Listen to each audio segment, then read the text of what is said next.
You ask Tiger to solve. This deals with linear equations with one unknown. The final result is k equals -30. Let's solve it step by step.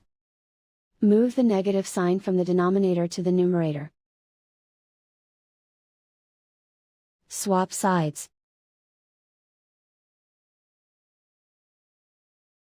Group all constants on the right side of the equation. Add 2 to both sides. Simplify the arithmetic.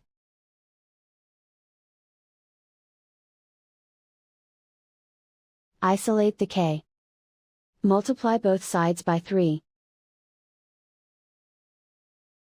Group like terms. Multiply the coefficients. Simplify the arithmetic.